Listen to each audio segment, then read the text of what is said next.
Peter and Ken Brecken famously went to a national yearling sales without a catalogue and without a trainer, and ultimately left the sale yards with Maghera, who became the 2-year-old filly of the year. Peter unfortunately was taken from this earth way too early, but between Ken and his wife Karen they purchased Yarndley Farms and ultimately set up what is Brecken Farms. In this episode of One on One, we sit down with Ken, talk about his philosophy around business and in harness racing, and find out what's ahead for Brecken Farms.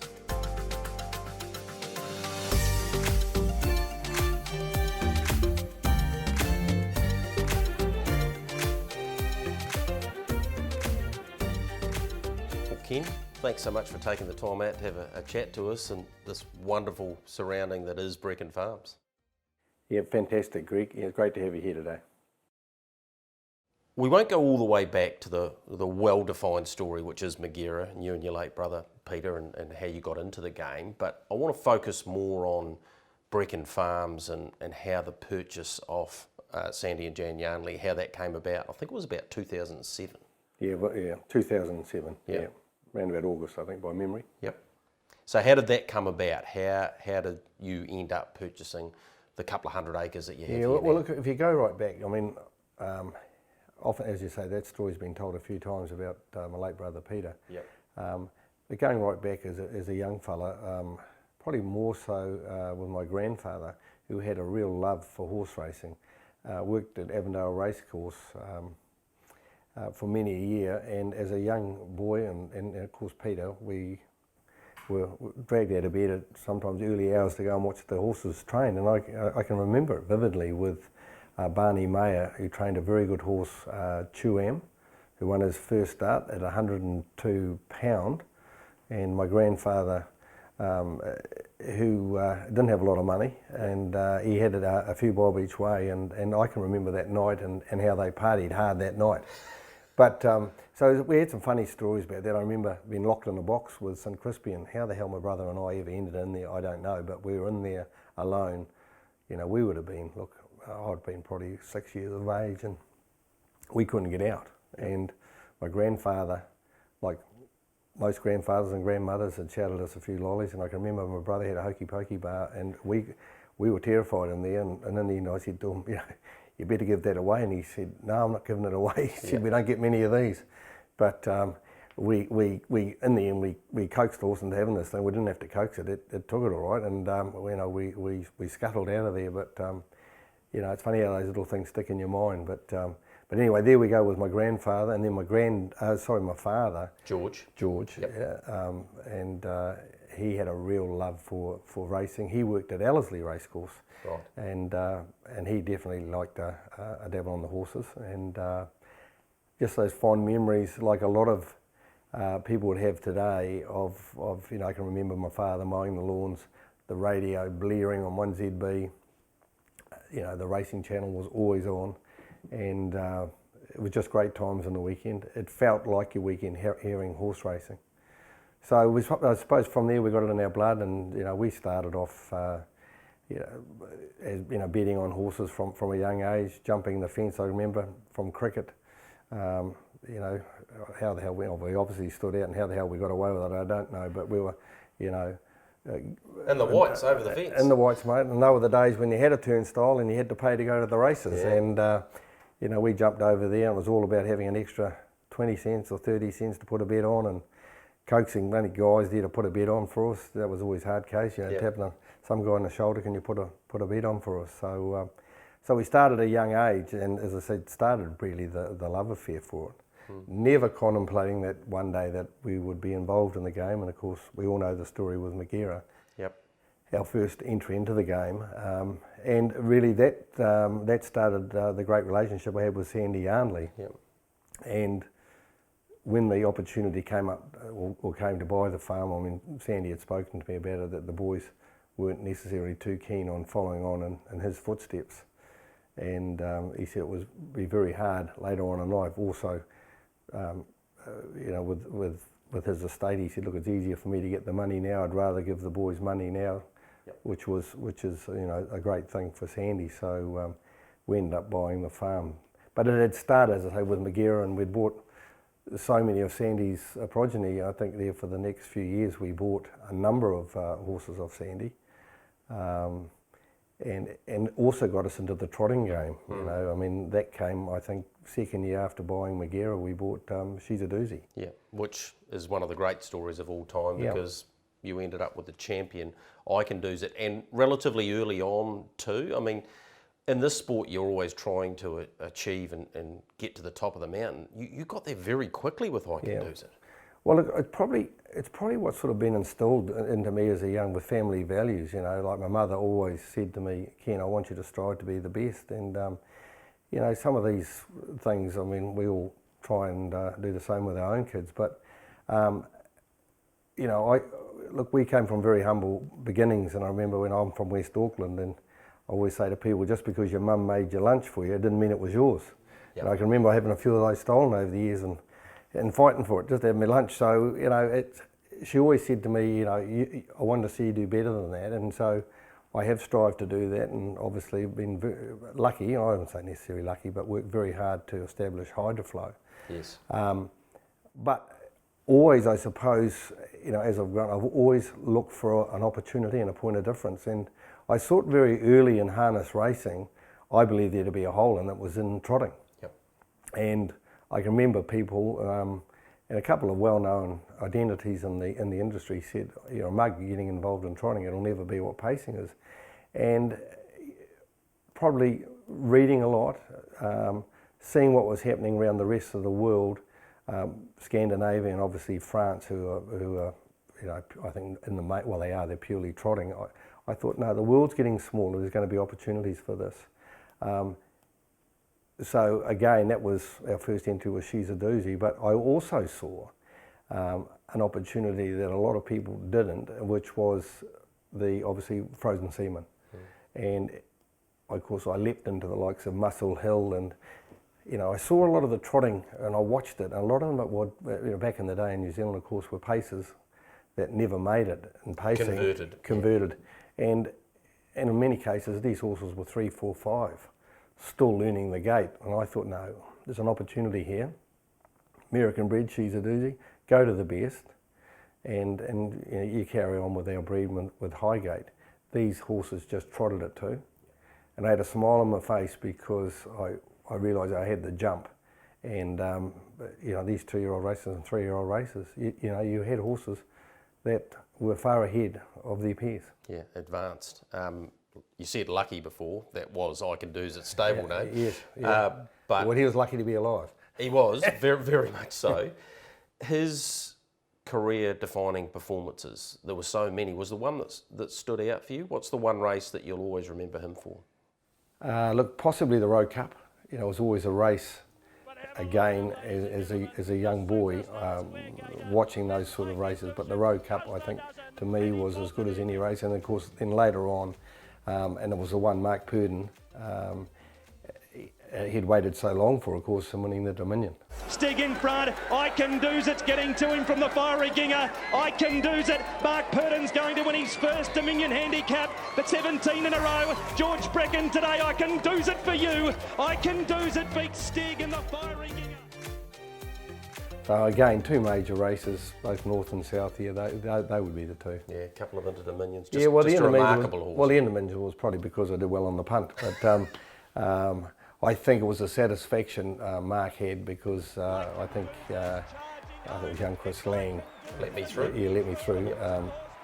Was fairly brazen, to be fair. Thought he was going to have a nickel on Mark Purdon, and to see Mark Purdon and obviously our horse turn the tables, which was a fantastic night, and there was a huge crowd at Alexander Park that night, and that was very special as well. Special also is your relationship with a number of our horse people. Mark Purdon, obviously Natalie Rasmussen go hand in hand, Tony Herlihy. You've got so many friends, in particular in this sport, that's part of the reason you love it so much. Yeah, I mean, it's been a great break. I mean, I saw it early on. You know, I worked so hard establishing Hydroflow with Peter. I saw it in the early days as a breakaway from that. And remembering too, the industry is very much aligned to Hydroflow with farm irrigation. But in the early days, it was really to just sort of have a breather from work, and saw it as as a wonderful way, to, as you say, to meet people and have a lot of fun. As my wife always says, though, hobbies, never give him a hobby because he turns it into a business.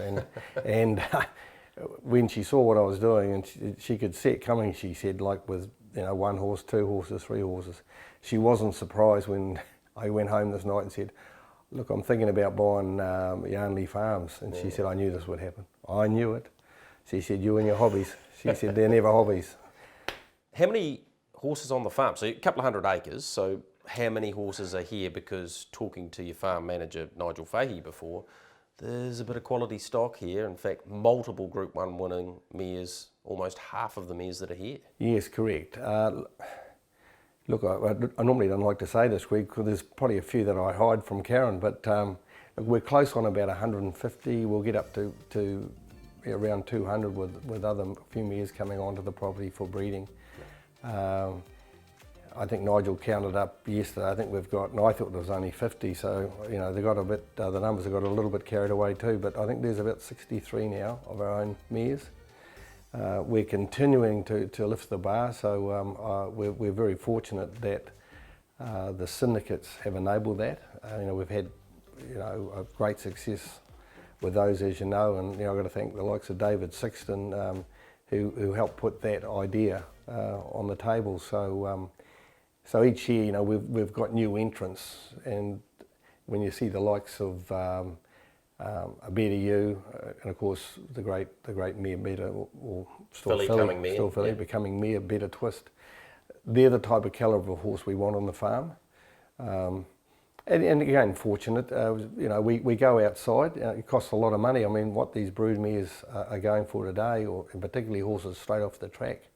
If I'd ever thought that you're looking at horses now today 500,000, it's hard to believe. And I can remember years ago you could probably pick those up for 20, 30, 40,000. So it's a huge investment, but I think for anyone out there that's involved in breeding, if you want to get to the top, you need to have the best. You've had some challenges in the breeding / yearling sales, though. Yeah. It's taken you some time to get to where you are now. Yeah, well, look, I'm a great listener, and a lot of times I get it wrong.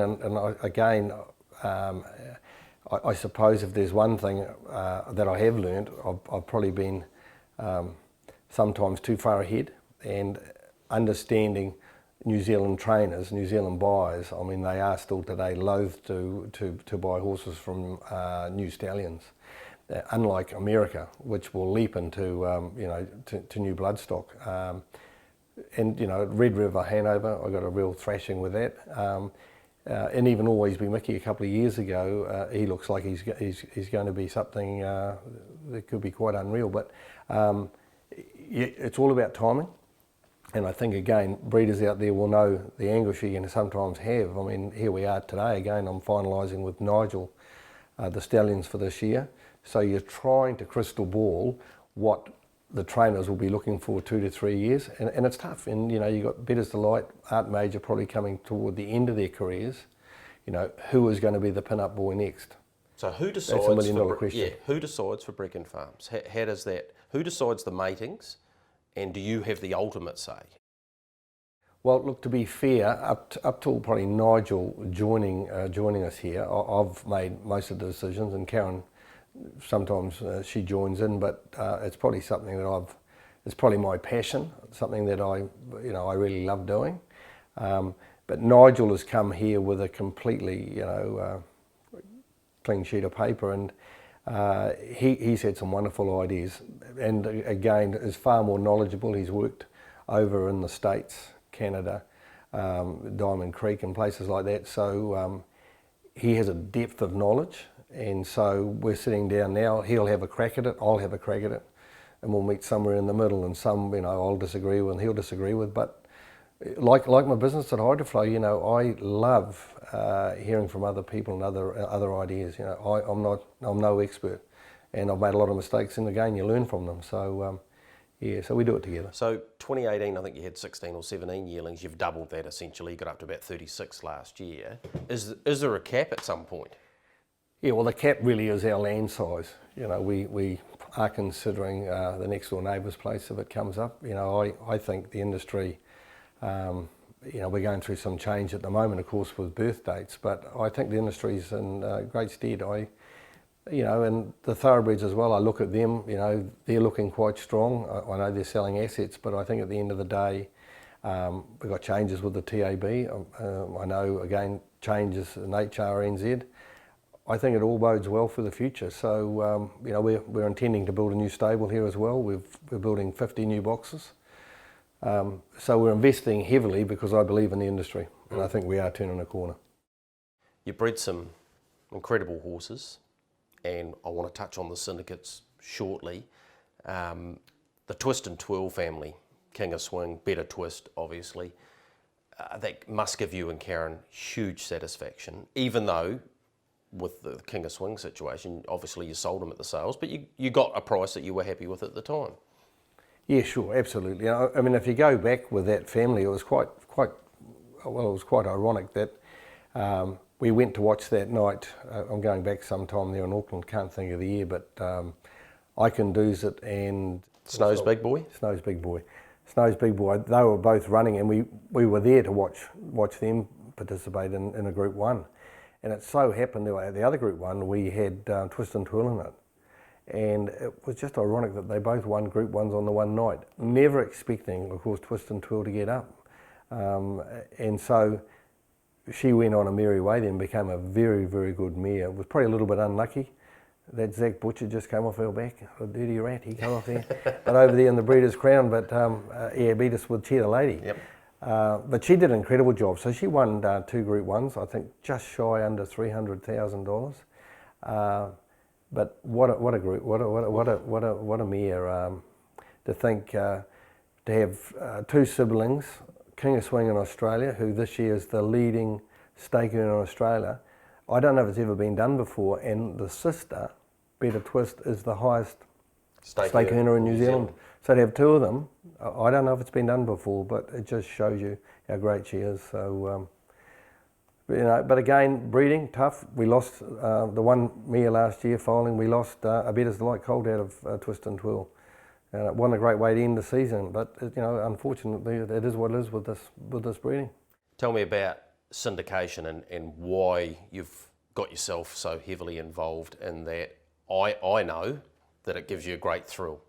Yeah, well, it does, and I mean the whole idea there was two-pronged. We wanted to bring new people into the game, and we've been very successful in that.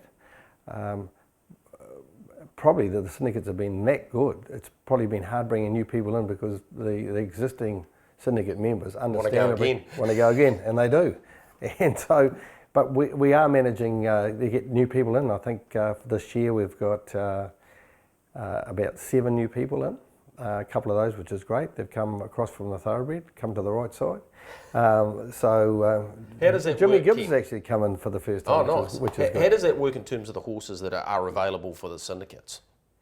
How do we select them? Yeah. Yeah, well, again, people often ask that, and so most of them are from families that may be the first foal out of the family. So it's a way of us making sure that we've got continuity with the family. So, for argument's sake, Elle Mac, we're keeping her first filly. Right. So, and if she had another one next year, more than likely we would sell it. So, you know, like Luby Lou's got a filly this year, we're letting that go, you know. So it's not about keeping the best ones, it's really making sure that we've got continuation of families. Yeah. So it's something we throw at. Sometimes you get it wrong, you know. A couple of times I've probably kept too many of one family, but you know, the axe has fallen. I've got a few people saying we won't be doing that. So we've got some great fillies in next year's sales. So yeah, so it's a tough call, but every year it's basically about that, really. Yeah, and some of the people that get involved, I've seen the Better Twist. What do you call them? The top 10 syndicate? Top 10. Yeah. Oh, do they have a ball? But how could you not have a ball when she's won half a dozen Group 1s? I'll tell you what, they're normally last in the bar. I can tell you that. You know, after the jewels, I'll tell you what, she was a big night. She never ended. No, never ended. But that's incredible. There's a lady in that syndicate, Bill Commode's sister. She's over in Cambodia. Right. And she's got a little bar over in Cambodia, and she said she puts up on the wall when the horse is running, and they're able to watch it, you know, on the computer there in the bar. She said, you can't move. She said all the locals are hanging out the windows and all trying to see this horse, and she said you can imagine when it gets up and wins. She said what a night it is for the bar. She said takings are amazing. Yeah. So it's just incredible, these syndicates, where people can in fact end up or where they are. You race horses away from the syndicates with your great friends, the Kennards, you've had terrific success, Spankham. Incredible success, yep. They have obviously had a Lazarus. You're always searching for that type of horse, and therefore that's what drives you? Yeah, I think it is. You know, like people sometimes say to me, you know, I always remember thinking, if you have a great horse, they said it'll be probably your last. Well, I don't agree with that, you know. But that's probably KEN BRECKON, you know. I'm always looking for that next role, for that next opportunity. And we've had, and you're quite right, with that syndicate with Phil and Gary Woodham and the Gibbses. And the Gibbs. Yep. When you think we've had another masterpiece, did incredibly well. You know, won a Jules. 2-year-old of the year. Spankham. We've had some incredible horses in those syndicates. Every year we've had Flying Even Better, of course. He went to the States, ran, I think, never got a Group 1, but he ran, I think, multiple placings. Four seconds. Yeah. So yeah, but I mean, and it's great, and that will continue. And you know, we've got some good horses coming up. You know, it's something that we love, and they're a great group of people to race horses with, win or lose. Ken, when you're breeding as many as you are, someone has to name all these horses.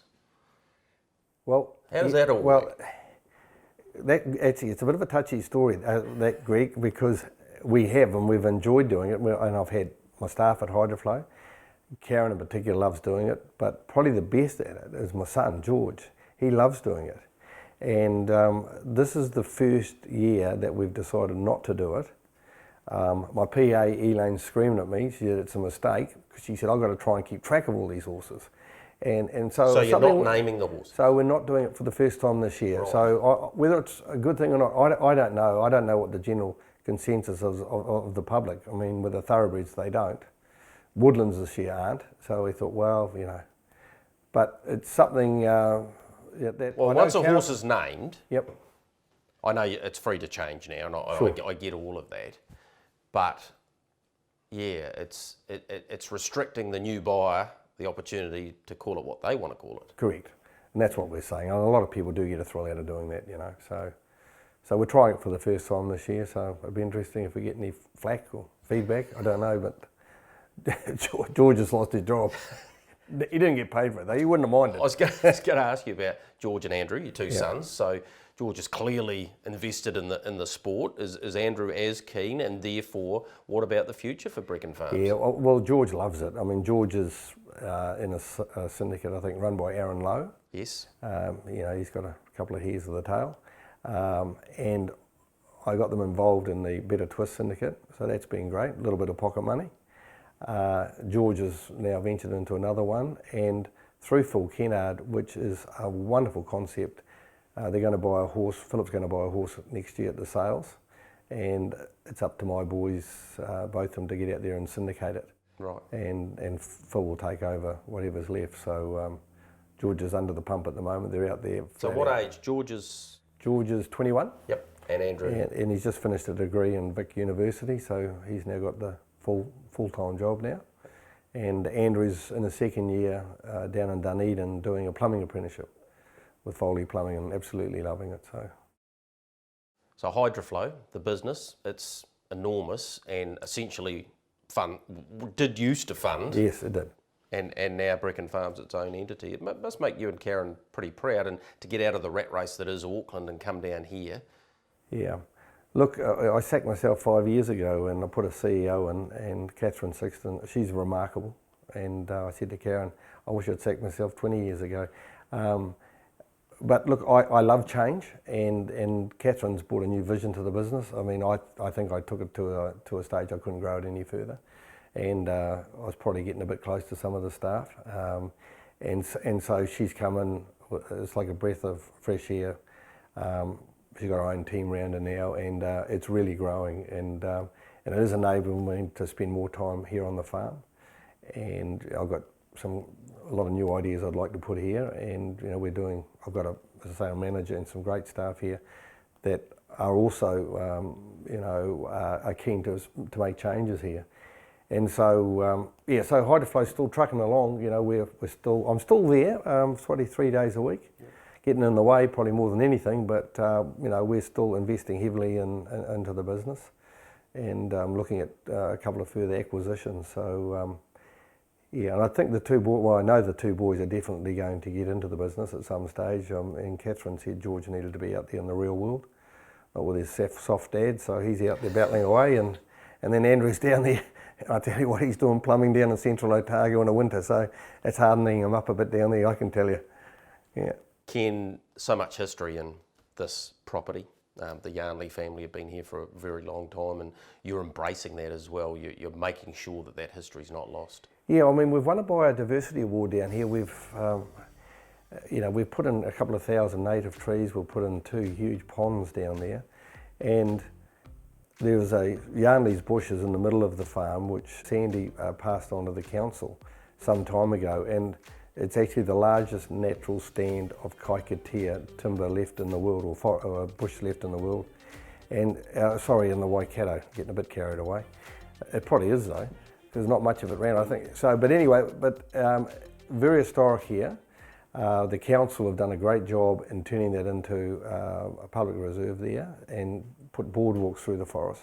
But also the biggest Maori battle fought, Maori was fought on the edge of the forest, Tainui, and it was called the Battle of the Feathers.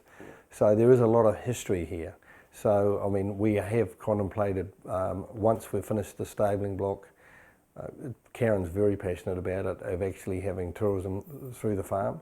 Waikato Stud, I think, are quite keen as well. They've spoken about it as well. So we think it would be a great opportunity, again, really expand and harness racing, and again, bring new people into the industry. It's your happy place, isn't it? It is a happy place, and we're trying to make it happier. Karen keeps building here. I suppose the pocket's not getting too happy, but it does feel like home now that we've got the cottage to where we want it. So it's very hard, I can tell you, leaving, going back to Auckland. I never thought I'd be battling to get Karen out, but I tell you what, it's hard getting out of here when she's down. What do you reckon Peter would say? Oh, he would be rapt. I mean, it was through him that, of course, we got our first horse. I only wish he could be here with us, because he just loves this game. And today, look, if I go to the races, his name still comes up. He was a real hard shot, but again, this was his life. He would have definitely been a huge participant, and it's great we're continuing with it. And I think the family will, the boys will as well. And in many ways continuing his legacy and what you've achieved in the sport. Like you say, he would have loved it. Oh, he would have loved it. He would have celebrated in a pretty fair style too. He didn't miss winding back the memory bags to some of the parties he was involved in. I don't think it wouldn't be too many parties he wasn't last to leave, I can tell you. Hey, thanks for taking the time out. Wonderful. Congratulations on what you've achieved so far. Yeah. Looking forward to the future of Brecken Farms. Yes. Yeah, thanks very much, Greg.